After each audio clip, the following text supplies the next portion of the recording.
बिस्मिल्लाहिर्रहमानिर्रहीम, अस्सलाम वालेकुम। उम्मीद करता हूँ अल्लाह ताला से आप सब खैरियत से होंगे। आज आपको चाइनीज़ कॉलर एम्ब्रॉयडर्ड बॉर्डर के साथ बनाना मैं आपको सिखाऊँगा। बहुत खूबसूरत तरीका है और बहुत आसान सा तरीका है। बहुत सारे लोग बताते हैं चाइनीज़ कॉलर पर आसान तरीका इसको बनाने का क्या है, ये मैं आपको बताऊँगा अभी। अच्छा, चैनल पे नए आने वालों को कहूँगा कि वो मेरे चैनल को चाहे तो सब्सक्राइब कर सकते हैं, ताकि मेरी तमाम वीडियो उन तक मैं पहुँचा सकूँ। देखें, ये जो फिटिंग का निशान अब आपको सही नज़र आ रहा होगा, इससे हम नापेंगे चेस्ट साइज़। तो देखें, इसका चेस्ट साइज़ कितना है, 23 इंच। यानी कि 23 इंच चेस्ट साइज़ पर इसको मैंने कटिंग किया है। ये नोट कर लें आप अच्छी तरीके से। इस पर हमने बनाना है चाइनीज़ कॉलर। तो हर नाप के हिसाब से हाले की गले की कटिंग होती है, तो ये 23 इंच से लेकर 22 हो, साढ़े 22 हो या साढ़े 23 चेस्ट हो, आप इस नाप से बना सकते हैं। ये एम्ब्रॉयडर्ड बॉर्डर है मेरे पास, इसकी लेंथ आप नोट करें, साढ़े 38-39 इंच का ये एम्ब्रॉयडर्ड बॉर्डर है। इसके हिसाब से हमने गले की कटिंग करनी है। ये देखें, एम्ब्रॉयडर्ड बॉर्डर के नाप के हिसाब से ये मैंने आड़े कपड़े की पट्टी एक निकाल ली है पहले से ही, अर्ज वाले साइड से। ठीक है, इसको देखें, हमने पट्टी को रखना है इसके नीचे और यहाँ कढ़ाई के बिल्कुल बराबर में हमने सिलाई को लगाना है। ये कढ़ाई आपको नज़र आ रही है, इसके बराबर में हम सिलाई को लगाएँगे। सिलाई को लगाने से पहले हम ज़ीरो की बुकरम पट्टी पर चिपका लेंगे। देखें, ये पट्टी है मेरे पास, इस पर मैंने ज़ीरो की बुकरम लगा ली है। बारीक वाली जो ज़ीरो की बुकरम आती है, पेपर बुकरम से भी बारीक होती है। इस पर हम ज़ीरो की बुकरम लगाकर बनाएँगे तो बहुत खूबसूरत बनेगा। और कपड़े की पट्टी अर्ज़ वाले साइड से ही लेनी है, किनारी वाले साइड से नहीं लेनी। ये देखें, बिल्कुल इस तरह से हम सिलाई लगाते जाएँगे। तो अर्ज़ वाले साइड से क्यों ली है पट्टी, ये मैं आगे चल के आपको बताऊँगा कि ये पट्टी टर्न कितनी आसानी से होगी। इस वजह से हमेशा इस तरह के कॉलर वगैरह आप बनाएँ, तो अर्ज़ वाले साइड से बुकरम को इस्तेमाल किया करें और कपड़े को भी अर्ज़ वाले साइड से ही इस्तेमाल किया करें। देखिए, कढ़ाई के बिल्कुल साथ-साथ हमने इस तरह बस ये एक सिलाई लगा दी, ऐसे करके हमने फिर इसको प्रेस से इस सारे कपड़े को ऐसे जमा लेना है और फिर इस तरह हम इसको यहाँ से भी जमा लेंगे, ताकि हमारा नीचे वाला कपड़ा निकल कर फ्रंट साइड पर शो ना हो। तो देखिए, मैंने अच्छी तरीके से इसको जमा लिया है।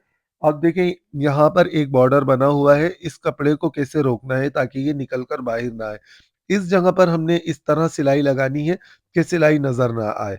और इस जगह पर भी हम कढ़ाई की ये जो डोरी बनी हुई है, डोरी के बिल्कुल बराबर में सिलाई को लगाएँगे, डोरी से मिलाकर। तो चलते हैं मशीन पर। देखिए, यहाँ पर हमने पहले इस जगह पर सिलाई को इस वजह से लगाना है ताकि अंदर वाला कपड़ा हमारा बाहर शो ना हो, बिल्कुल इस जगह। और इस तरह से लगाना है कि ये सिलाई कढ़ाई के अंदर छुप जाए, नज़र ना आए। बिल्कुल इस तरह से हम इस पट्टी को खींच के रखेंगे और देखें, यहाँ पर हम सिलाई को लगाएँगे। बिल्कुल ध्यान से सिलाई को लगानी है, अच्छे तरीके से आपने सिलाई को लगानी है कि सिलाई बस शो ना हो। अब इस वाले साइड पर भी देखें, हम यहाँ पर बिल्कुल कढ़ाई के साथ-साथ मिलाकर सिलाई को लगाएँगे, ये आपको वाज़ेह नज़र आ रही होगी। बिल्कुल इसके बराबर में सिलाई को लगाना है। यानी कि कढ़ाई से बिल्कुल चिपका कर नहीं लगाना, हल्का-सा आपने बाल बराबर हटाकर लगाना है। वो क्यों? ये सिलाई आगे चल के हमारे काम में आएगी, नोट कीजिएगा। अब ये जो बढ़ता हुआ कपड़ा है, इसको हम आधा इंच के हिसाब से जो हमने सिलाई लगाई है, उससे आधा इंच बढ़ता हुआ रखकर कटिंग कर देंगे। पट्टी देखें, हमारी ये तैयार हो चुकी है। तवज्जो दें, ये मेन पॉइंट है गले की कटिंग। देखें, 23 इंच चेस्ट साइज़ है, तो अब हमने गले की कटिंग कितनी करनी है, ये पॉइंट समझने का है। यहाँ पर वीडियो स्लो रखूँगा। देखिए, 2.5 इंच पर हमने इसको तैयार गला बनाना है। तैयार गले का निशान 2.5 इंच लगाना है और 8 इंच इसकी डीप रखनी है। ये तैयार हमारा गले का निशान हमने लगा लिया है। यानी कि ऊपर से दबाव लेने के बाद 7.5 इंच का गला डीप में हो जाएगा। अब पट्टी कितनी भी चौड़ी हो, आपने पट्टी को इस तरह से सेंटर कर लेना है, बिल्कुल बराबर नाप कर। और देखें, पट्टी 1 इंच की हो, सवा इंच की हो, 1.5 इंच की हो, आपने इस तरह से शोल्डर के ऊपर रखना है। और ये जो 2.5 इंच वाला निशान है, इस निशान से हमने इस तरह मिलाकर इसको देखें इस जगह 2.5 इंच वाले निशान से मिलाकर रखना है। नीचे डीप वाले निशान से मिलाना है जो हमने 8 इंच का लगाया था और फिर इसको इस तरह से हम शेड के साथ-साथ सेंटर के साथ-साथ टर्न करेंगे। तो इसको टर्न करने का तरीका देखें, उल्टे साइड से आपने इसको टर्न करना है ताकि ऑर्गेन्ज़ा वगैरह पर जब ज़्यादा प्रेस लगती है तो कभी-कभार ऐसा होता है, तो ऑर्गेन्ज़ा सिकुड़ जाती है। तो ये ऑर्गेन्ज़ा का एम्ब्रॉयडर्ड बॉर्डर है, तो आपने ये भी ख़्याल रखना है कि बॉर्डर वग़ैरह जले नहीं, सिकुड़े नहीं, बस इस तरह से देखिए हम इसको टर्न करेंगे, पानी का हल्का-सा स्प्रे लगाएँगे इसको ताकि ये अच्छे तरीके से टर्न हो जाए। देखिए इस वजह से मैंने अर्ज़ वाले साइड से नीचे वाला कपड़ा लिया था कि ये टर्न हो करने में बहुत आसानी से टर्न हो जाता है जब हम टर्न करते हैं तो। अगर यही किनारी वाला साइड होता तो कभी भी टर्न नहीं होता सही से, बहुत परेशानी होती। देखिए कितना अच्छे तरीके से ये बनकर अभी से ही आपको नज़र आ रहा है। तो जब इसको हम लगाएँगे तो ये बहुत खूबसूरत लगेगा, अभी आप देखेंगे। देखिए इस तरह से ये हमने इसको लगाना है। अब इधर से आपने देखें इसको हम यहाँ से नोट करेंगे तो ये देखेंगे कि जितनी हमारी कढ़ाई है, उतना हमने इस जगह पर निशान को लगाना है। इससे ज़्यादा हमने बड़ा नहीं करना इसको क्योंकि हमारे पास कढ़ाई का बॉर्डर इतना ही है। तो यहाँ पर पहले हम यहाँ पर कट लगाने से पहले ज़ीरो की बुकरम लाज़मी लगाएँगे, अगर आपके पास है तो आपने लाज़मी लगाना है। क्योंकि ज़ीरो की बुकरम लगाने से कोना बहुत खूबसूरत बैठता है। पट्टी को नोट करें, देखिए सवा इंच चौड़ी ये पट्टी है एक साइड से। सवा इंच चौड़ी पट्टी है तो हम यहाँ पर निशान सवा इंच का ही लगाएँगे इस जगह पर। देखें जितनी भी चौड़ी पट्टी हो 1 इंच की, 1.5 इंच की, पौन इंच की, आपके पास जो भी आपके पास बॉर्डर हो आपने उस हिसाब से उतना ही चौड़ा निशान लगाना है। और देखें अब ये जो एक्स्ट्रा हमने आधा इंच का दबाव के लिए रखा था, सिलाई के लिए इस आधे इंच को हमने इस तरह टर्न करना है। गले को अपनी जगह से हिलने नहीं देना, इसको रोक कर रखना है। और देखें इस तरह से हम इसको टर्न करके निशान लगा लेंगे। अब आपको वाज़ेह नज़र आएँगे, निशान को मैं डार्क कर देता हूँ और नीचे इस निशान को हमने सवा इंच वाले निशान से मिला देना है। यहाँ पर इस तरह क्रॉस कट लगेगा, ये नोट करें सारे निशान एक कर दिए मैंने। अब ये जो हमने निशान लगाए हैं, उसका आधा इंच हमने सिलाई का मार्जिन रखना है, आधा इंच बढ़ता हुआ हमने इसको अंदर की तरफ कटिंग करना है। देखिए अंदर की तरफ बढ़ता हुआ कटिंग करना है हमने और इस तरह इस पीस को इस जगह से निकालना है। तो इसकी बैक की कटिंग भी कर लेंगे क्योंकि आप सबको पता है मैं जो आपको कटिंग सिखाता हूँ उसमें बैक साइड को बड़ा रखता हूँ फ्रंट साइड से पौन इंच। तो इस जगह पर हम शोल्डर के हिसाब से मिलाकर आधा इंच कपड़ा निकाल देंगे बैक साइड से। चलते हैं मशीन पर। पहले आप इसके शोल्डर को जोड़ देंगे, वही आधा इंच का मार्जिन जो हम छोड़ते हैं सिलाई का, आधा इंच से ज़्यादा आपने कपड़े को दबाव में नहीं लेना। बस आधे इंच के हिसाब से आप इसके शोल्डर की सिलाई लगा देंगे, आधे इंच कपड़े को देखते हुए।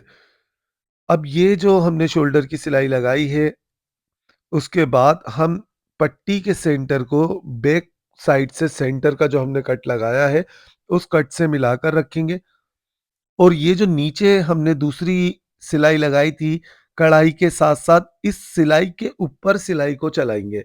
जब इस सिलाई के ऊपर सिलाई को हम चलाएँगे तो आप देखिएगा गला टर्न होने के बाद कि ये पट्टी जो हमने बनाई है चाइनीज़ कॉलर की, ये पट्टी हर जगह से एक जैसी आएगी, ना कहीं से कढ़ाई दबेगी, ना कहीं से ज़्यादा होगी। इसी वजह से मैं आपसे कह रहा था ये सिलाई मेन सिलाई है जो मैंने शुरू में लगाई थी, तो इसी सिलाई को देखते हुए हमने इस सिलाई को लगानी है। बस नीचे वाले कपड़े को आपने खींच कर नहीं रखना, बराबर रखना है पट्टी के और इस तरह आप सिलाई को सिलाई के ऊपर लगाते जाएँगे। देखिए, ये जो कट है, इस कट तक हमने ऐसे करके निशान लगाना है पट्टी पर, ये वाला कट, जो हमने क्रॉस कट लगाया था, बस इस कट तक सिलाई को हम लेकर आएँगे और ऐसे करके हम यहाँ से मशीन को हटा देंगे। देखिए, इस तरह। यहाँ से मैंने मशीन को हटा दिया, ये आप समझ गए होंगे। नोट करें, देखें एक जैसा बॉर्डर ये नज़र आ रहा है। जब सिलाई के ऊपर हम सिलाई को चलाएँगे तो ये एक जैसे बॉर्डर हमारा नज़र आएगा, कहीं से भी कढ़ाई नहीं दबेगी। अब पट्टी का सेंटर हमने पहले से ही कर लिया था, तो लेस ये जो बॉर्डर है, इसको हमने आमने-सामने बराबर रखते हुए सिलाई लगानी है। दूसरे साइड वाले कट से उठाएँगे सिलाई को और यहाँ पर भी हम कपड़े को नीचे वाले को खींचेंगे नहीं ज़्यादा, बस हल्का-सा बिछा कर रखेंगे और ऊपर तक सिलाई को लेकर जाएँगे। उसी हाथ से, उसी तरीके से हमने इस साइड की भी सिलाई लगानी है, जैसे पहले वाले साइड की लगाई थी, तो एक जैसा लगेगा, आगे चलकर छोटा-बड़ा नहीं होगा। बस इस तरह से आप सिलाई को देखें और लगा देंगे, बिल्कुल आसान तरीका है चाइनीज़ कॉलर बनाने का। इंशाअल्लाह ताला इसके बाद जो मेरी वीडियो अब आएगी, उसमें मैं एक बहुत खूबसूरत दुपट्टा बनाना आपको सिखाऊँगा। तो चैनल पे नए आने वाले चैनल को सब्सक्राइब कर लें, ताकि वो वीडियो सबके पास पहुँचनी चाहिए और सबके पास मेरी कोशिश होगी कि वो वीडियो पहुँचे। देखें, जब इस तरह से हम इसको अंदर करके पट्टी को जमाएँगे, तो अब आप नोट करें। देखें कोने कितने खूबसूरत बने हैं ये। ज़ीरो की बुकरम लगाने का कमाल, यहाँ कोने से धागे वगैरह नहीं निकलते। तो अब इसको हमने बस इस तरह हल्का प्रेस को रखते हुए हम यहाँ पर इसको अच्छे से जमा लेंगे। नीचे से भी जमाएँगे हम, ऊपर शोल्डर वगैरह ये सब अब हम इसके एक बार सेट कर लेंगे। फिर इसके नीचे हमने बटन टेक कपड़ा भी लगाना है शलवार वाला, तो वो भी आप देखेंगे, बहुत आसान तरीका है उसको लगाने का। तो कपड़ा कहीं से नहीं हिलेगा और अच्छे तरीके से एडजस्ट हो जाएगा। देखें, ये बन चुका है, ये पॉइंट नोट करने के होते हैं। देखिए दोनों साइडों से एक जैसे फ्लावर हैं ये आमने-सामने, ये भी, ये भी, ये पॉइंट होते हैं। ये सफाई आपको खुद खुद से रखनी होगी। ये देखते हुए आपने बनाना है कि जब हम बनाएँ तो पट्टी के दोनों साइडों के फ्लावर एक जैसे हों। अच्छा, यहाँ से अब हमने डीप रखनी है इसकी तैयार 7.5 इंच। तो 7.5 का देखें हमने इस जगह पर निशान लगा दिया। 8 का गला कटिंग किया था, आधा इंच शोल्डर में गया, तो 7.5 डीप अब ये हमारे गले की आ जाएगी। ये शलवार वाले कपड़े को देखिए हमने इस जगह पर रखना है, जो 7.5 डीप का निशान लगाया है, वापस से शर्ट को इस तरह रखेंगे। ये देखें कितना खूबसूरत लग रहा है, ग्रे कलर बीच में रखा हुआ। बहुत सारे लोग ऐसा भी करते हैं कि शर्ट का कपड़ा लगा देते हैं, पर जब कंट्रास्ट में शलवार हो या कढ़ाई कंट्रास्ट में हो, तो आप इस तरह से कंट्रास्ट कपड़ा लगाया करें, बहुत खूबसूरत लगता है। देखें, ये हमने ग्लू लगाकर पट्टी को कपड़े के साथ चिपका दिया है। अब इसकी सिलाई कहाँ लगानी है, हमने ये भी आप पॉइंट देखें। बहुत सारे लोग ऊपर से ही सिलाई लगा देते हैं, तो ऊपर से सिलाई नहीं लगाना चाहिए। सिलाइयों को जितना ज़्यादा हो सके छुपाकर सिलाई को लगाना चाहिए। देखिए, ये अंदर से हम जो पहले वाली सिलाई है, उसी सिलाई के ऊपर सिलाई को लगाएँगे, ताकि हमारा ये काम हो जाए, ये कपड़ा भी रुक जाए और ज़्यादा सिलाइयाँ भी सामने शो ना हो। बस इस तरह से हम सिलाई को नीचे वाले साइड को भी कवर करते हुए इस जगह पर लेकर आएँगे। जहाँ तक कपड़ा हमने ये लगाया है, बस वहीं से ही सिलाई को स्टार्ट करेंगे और वहीं लाकर सिलाई को एंड कर देंगे, ज़्यादा ऊपर लेकर नहीं जाएँगे। बढ़ते हुए एक्स्ट्रा कपड़े को हमने आधा इंच के हिसाब से कपड़े का दबाव रखते हुए यहाँ से हमने इसको कटिंग कर लेना है। अब ये जो कच्चा है, ये धागे वगैरह निकल रहे हैं, इस जगह पर ओवरलॉक कर लेंगे। ये देखें, ये मैंने ओवरलॉक कर लिया है। नोट करें, देखें सब जगह पर यहाँ पर मैंने राउंड में ओवरलॉक कर लिया है। और अब आप इस गले को नोट करें।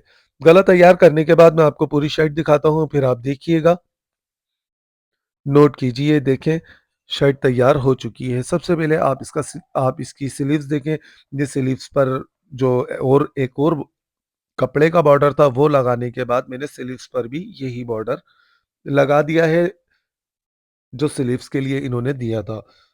ब्रांड्स ने मुझे दिया था। ये गला आप इसका नोट करें, खूबसूरती देखें गले की। देखें, ये डमी मेरी जो है, ये हेवी नाप की नहीं है। शर्ट हेवी नाप की है, तो गर्दन से थोड़ा-सा ये हटा हुआ है गला, पर आप इसकी फिनिशिंग देख सकते हैं, कितना खूबसूरत ये बैठा है हर जगह से।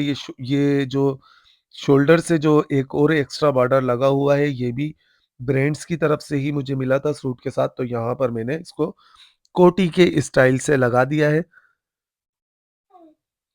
दूसरे साइड पर भी, दोनों साइडों पर ये मैंने इसके लगा दिया है। अब आप इसकी ये फिनिशिंग चेक करें, देखें शोल्डर की फिनिशिंग, ये फ्लावर वगैरह ये सब कितने अच्छे लग रहे हैं बिल्कुल आमने-सामने एक जैसे आते हुए। अगर ये ऊँचे-नीचे हो जाते एक-दूसरे से तो ये बिल्कुल भी अच्छे नहीं लगते। शोल्डर देखें, शोल्डर की फिनिशिंग नोट करें, ये वही कटिंग है जो मैं आपको हमेशा सिखाता हूँ और अब आपके सामने ये पूरा गले का डिज़ाइन है। तो ये आसान सा तरीका था चाइनीज़ कॉलर को बनाने का सबसे आसान तरीका। इससे आसान तरीका मैं नहीं मानता कि शायद कोई होगा। बना के आपने ट्राई ज़रूर करना है और मुझे बताना है कि आज की वीडियो आपको कैसी लगी। अपना ख़्याल रखिएगा। वीडियो शेयर लाज़मी कीजिएगा। अल्लाह हाफ़िज़।